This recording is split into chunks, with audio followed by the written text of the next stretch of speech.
اللہ کے نام سے شروع جو نہایت مہربان رحمت والا ہے۔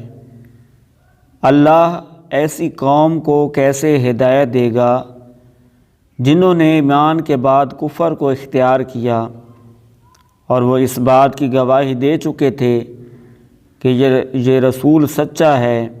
اور ان لوگوں کے پاس روشن نشانیاں بھی آ چکی تھیں، اور اللہ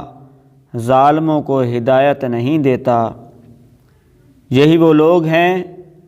جن کا بدلہ یہ ہے کہ ان پر اللہ کی اور فرشتوں کی اور انسانوں سب کی لعنت ہے، ہمیشہ اس میں رہیں گے، نہ ان سے عذاب ہلکا ہوگا اور نہ انہیں مہلت دی جائے گی، سوائے ان لوگوں کے جنہوں نے کفر کے بعد توبہ کر لی اور اپنی اصلاح کر لی، تو بے شک اللہ بخشنے والا مہربان ہے۔ بے شک وہ لوگ جو ایمان لانے کے بعد کافر ہو گئے پھر کفر میں اور بڑھ گئے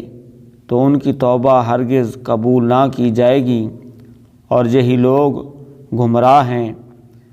بے شک وہ لوگ جو کافر ہوئے اور کافر ہی مر گئے، ان میں سے کوئی اگرچہ اپنی جان چھڑانے کے بدلے میں پوری زمین کے برابر سونا بھی دے تو ہرگز اس سے قبول نہ کیا جائے گا، ان کے لیے دردناک عذاب ہے، اور ان کا کوئی مددگار نہیں ہوگا۔ تم ہرگز بھلائی کو نہیں پا سکو گے جب تک راہ خدا میں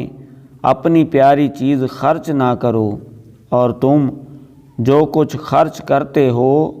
اللہ اسے جانتا ہے۔